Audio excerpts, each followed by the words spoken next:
Welcome to the Nighttime Soul Soothers, where we present you the best bedtime stories to help you relax and fall asleep. The Brothers Grimm's classic fairy tale Snow White and the Seven Dwarfs is featured in this video. This charming fairy tale is about a lovely princess who is forced to run into the forest by her jealous stepmother and seeks refuge with seven kind-hearted dwarfs. Allow yourself to be transported to a world of enchantment and wonder as you listen to this peaceful bedtime story.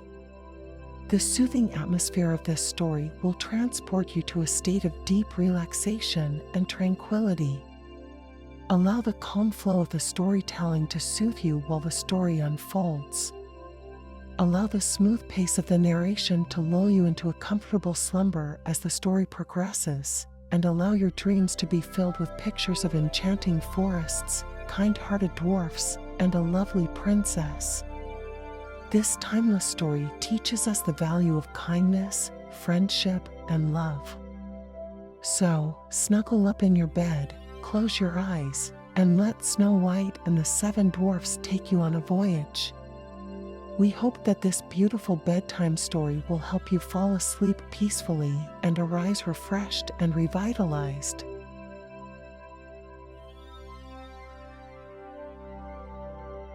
Snow White and the Seven Dwarfs by the Brothers Grimm.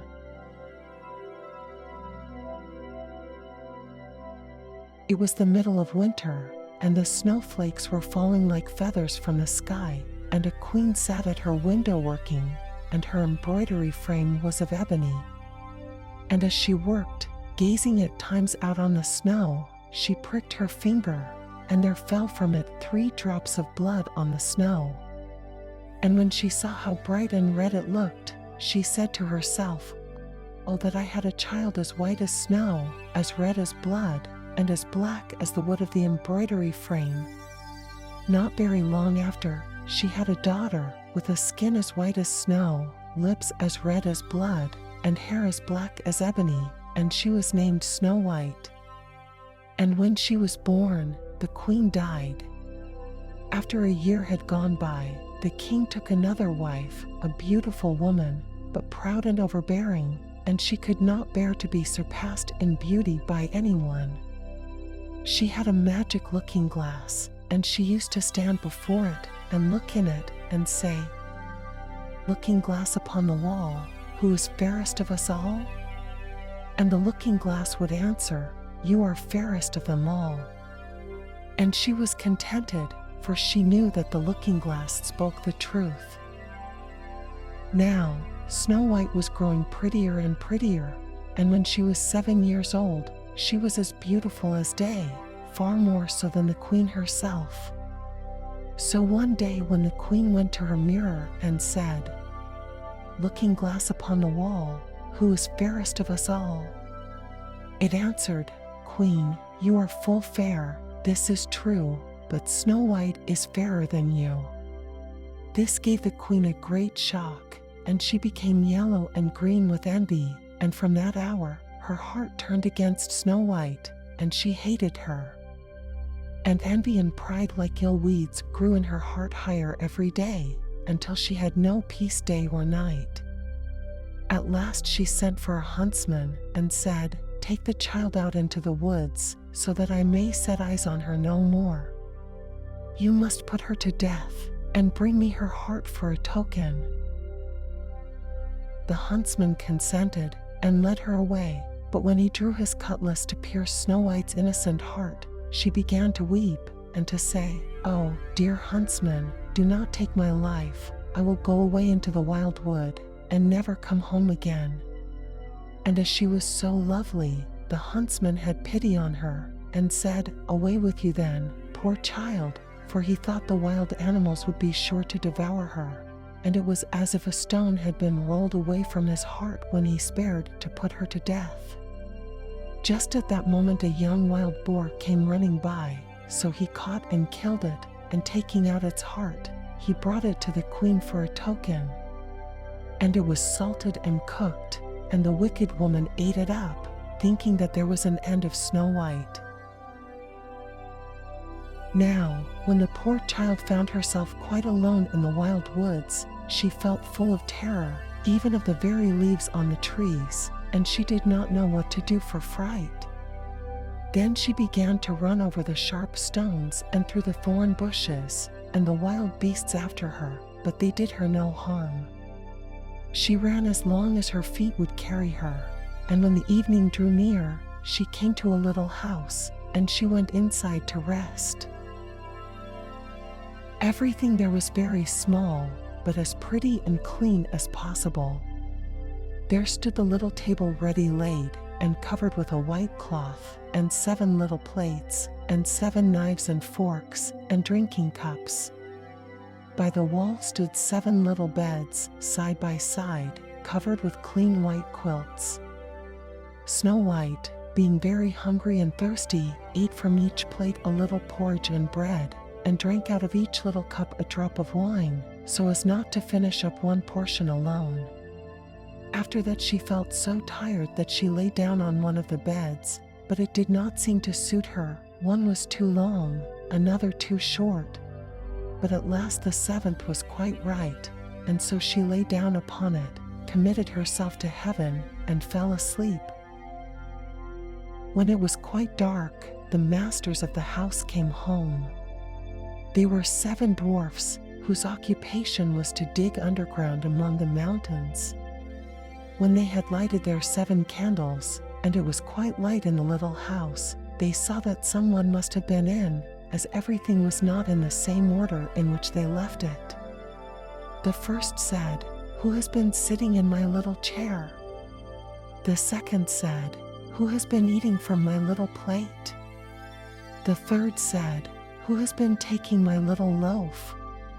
The fourth said, "Who has been tasting my porridge?"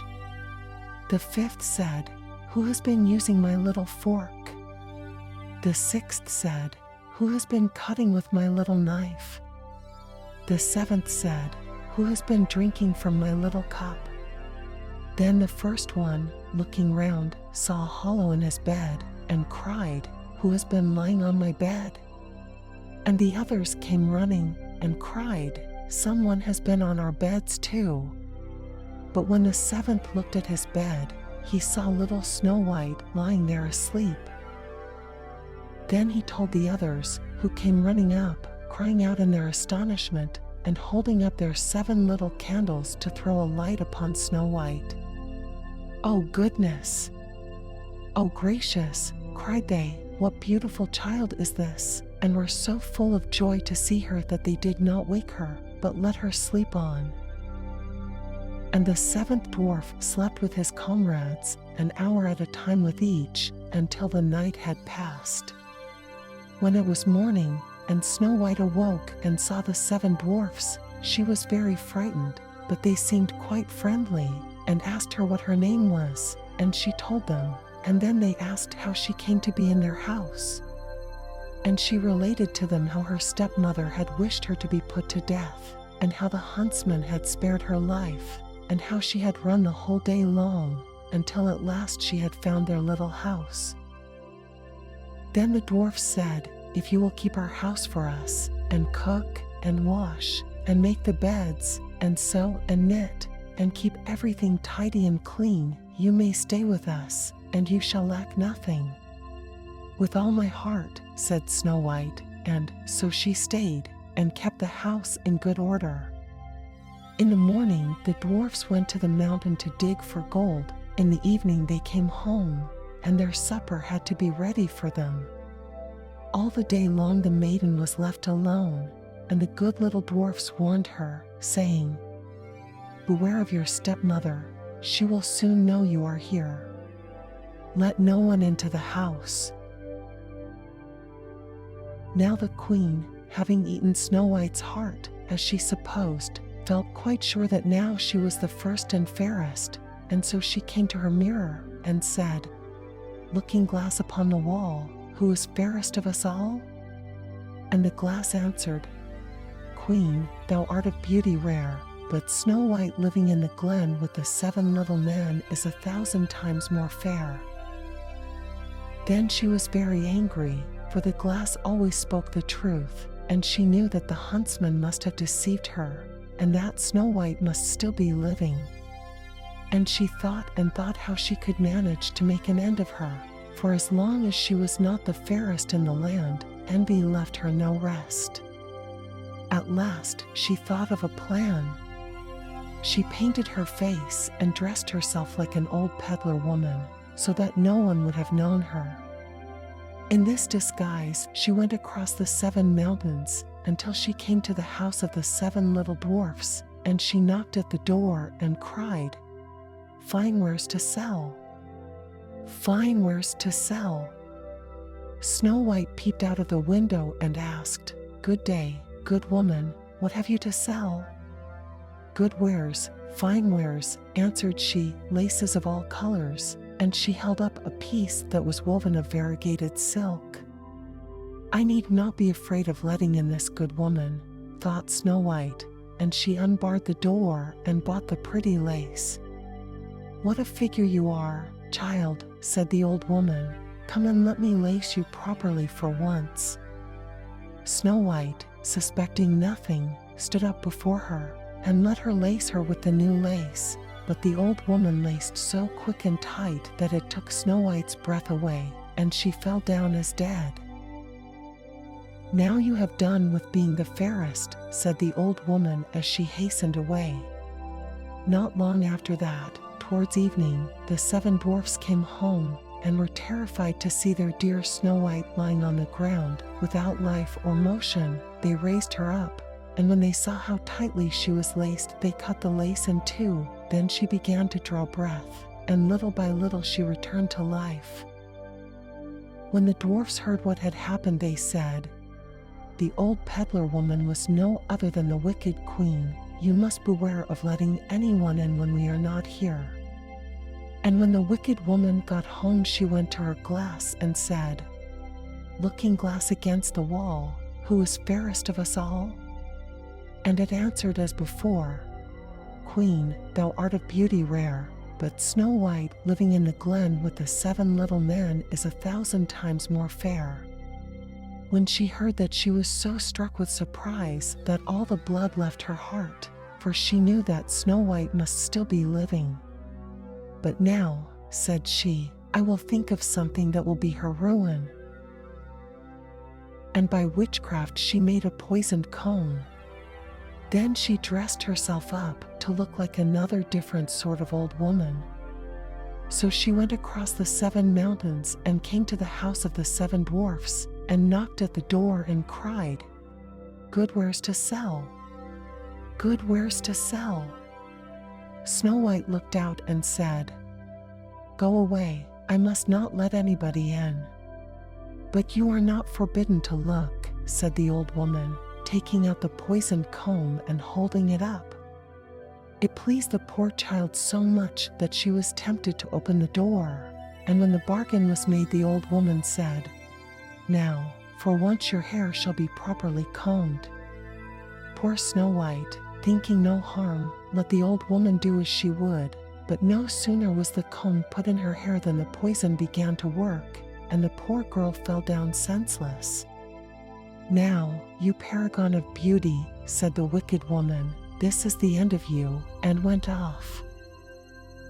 By good luck, it was now near evening, and the 7 little dwarfs came home. When they saw Snow White lying on the ground as dead, they thought directly that it was the stepmother's doing, and looked about, found the poisoned comb, and no sooner had they drawn it out of her hair than Snow White came to herself and related all that had passed.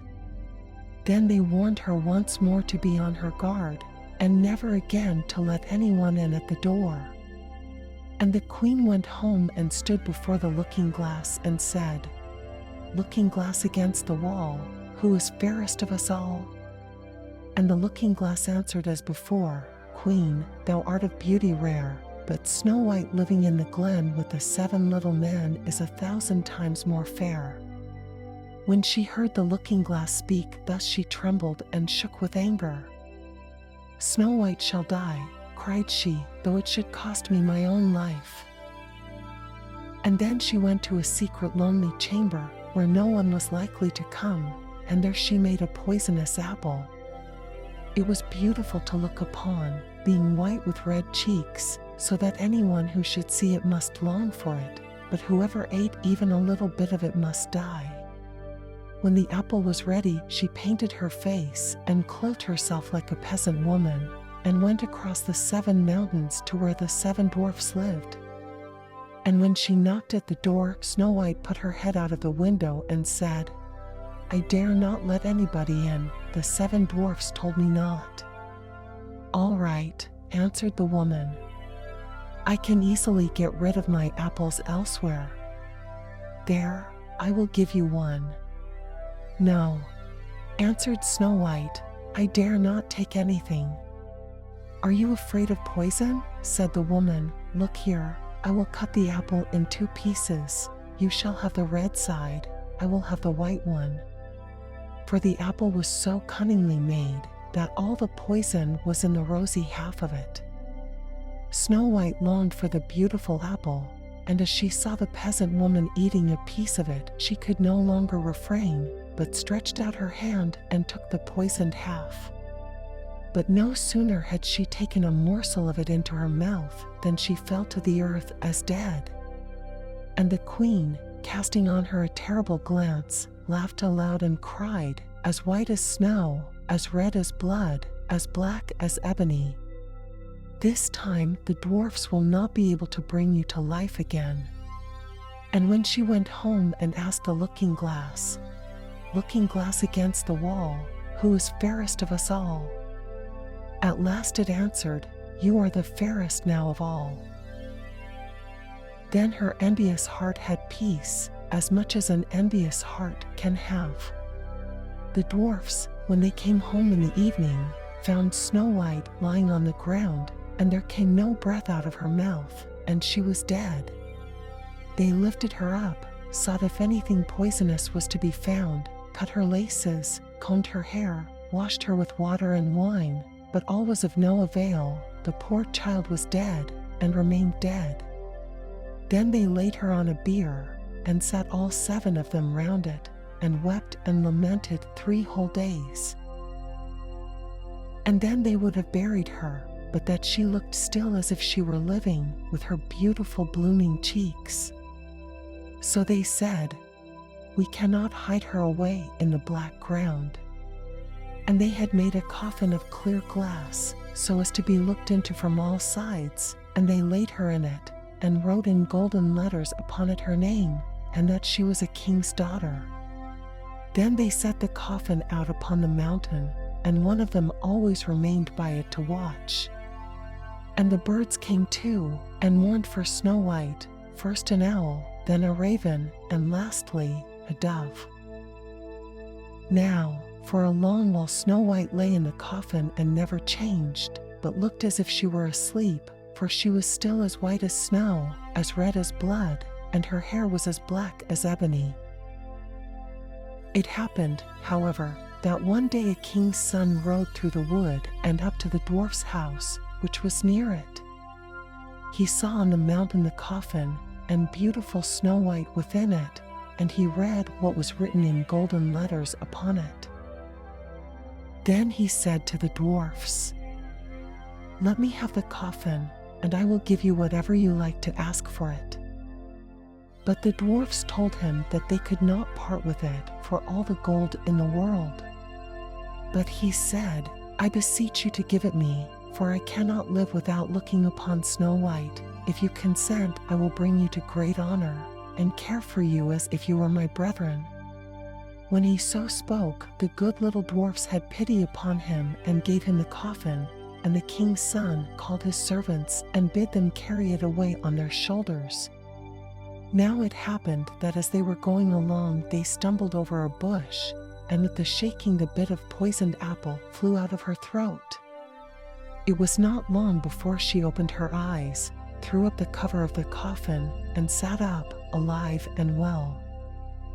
"Oh dear! Where am I?" cried she. The king's son answered, full of joy, "You are near me," and, relating all that had happened, he said, "I would rather have you than anything in the world. "Come with me to my father's castle, and you shall be my bride." And Snow White was kind, and went with him, and their wedding was held with pomp and great splendor. But Snow White's wicked stepmother was also bidden to the feast, and when she had dressed herself in beautiful clothes, she went to her looking-glass and said, "Looking glass upon the wall, who is fairest of us all?" The looking-glass answered, "O Queen, although you are of beauty rare, the young bride is 1,000 times more fair." Then she railed and cursed, and was beside herself with disappointment and anger. First, she thought she would not go to the wedding, but then she felt she should have no peace until she went and saw the bride. And when she saw her, she knew her for Snow White, and could not stir from the place for anger and terror. For they had ready red-hot iron shoes, in which she had to dance until she fell down dead.